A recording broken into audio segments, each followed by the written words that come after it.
নমস্কার। আপনাদের আজ ঘুরিয়ে নিয়ে আসবো ঝিলিমিলি। আপনারা আলাদা করে ঝিলিমিলি আসতে পারেন। যেমন আপনি হাওড়া থেকে প্রথমে বাঁকুড়া হয়ে আপনি মুকুটমণিপুর থেকে ঝিলিমিলি আসতে পারেন। আপনারা মুকুটমণিপুর ট্যুর করলে তার সাথে এই ঝিলিমিলি ট্যুরটাকে রাখতে পারেন, কারণ মুকুটমণিপুর থেকে ঝিলিমিলি খুব একটা বেশি দূরত্ব নয়, 29 থেকে 30 কিলোমিটার। এবং মুকুটমণিপুরে দেখার সুতান ফরেস্ট, তালবেরিয়া ড্যাম আর রিমিল জঙ্গল রিসর্ট দেখার মতো জায়গা। তারপরে আপনারা দুপুরের মধ্যে, সকালবেলা বেরিয়ে দুপুরের মধ্যে ঘুরে আসতে পারেন। এই দেখুন, ফার্স্ট আমরা ঢুকছি সুতান ফরেস্টে। এই সুতান ফরেস্টের যে স্পটটা, এই স্পটটা এখন ভগ্নদশা অবস্থা। এখানে একটা ওয়াচ টাওয়ার শুধু বেঁচে আছে। এইখান থেকে এই ওয়াচ টাওয়ারে উঠলে আপনি এই সুতান ফরেস্টটাকে পরিষ্কার দেখতে পারবেন। মাঝে জলাশয় আছে।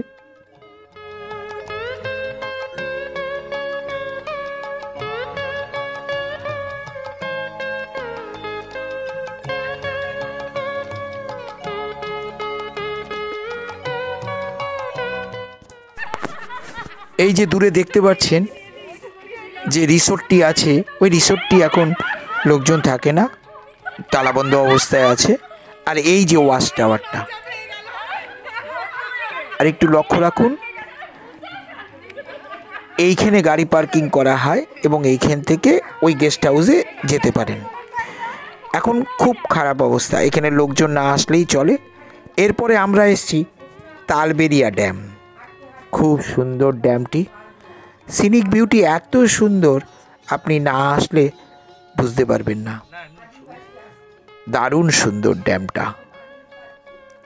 চারিদিকে নিস্তব্ধ, ড্যামের চারিদিকে গাছগাছলায় ভর্তি, দেখলেই বুঝতে পারবেন খুব সুন্দর। এইখানে আপনি অনায়াসে 1-1.5 ঘন্টা কাটিয়ে দিতে পারেন। এবং শেষ স্পট আমরা যাব রিমিল গেস্ট হাউস। এই রিমিল গেস্ট হাউস খুব নামকরা গেস্ট হাউস। এই গেস্ট হাউস একটি জঙ্গলের মধ্যে অবস্থিত, অর্থাৎ ঝিলিমিলির যে জঙ্গল, তার জঙ্গলের মধ্যে অবস্থিত। এখানে গাছবাড়ি রিসোর্ট আছে আর অন্যান্য সুন্দর সাজানো রিসোর্টগুলো আছে। এখানে রিসোর্টের ভাড়াও খুব কম নয়।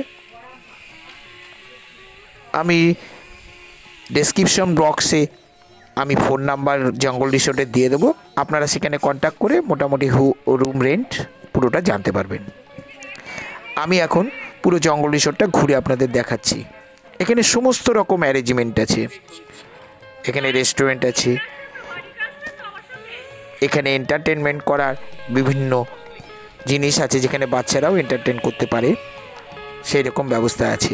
আপনি এইখানে থেকে আপনি বিভিন্ন জায়গায় ঘুরতে পারেন। বিশেষ করে আপনি মুকুটমণিপুর যেতে পারেন, এইখানে থেকে বাঁকুড়ার বিভিন্ন শুশুনিয়া পাহাড়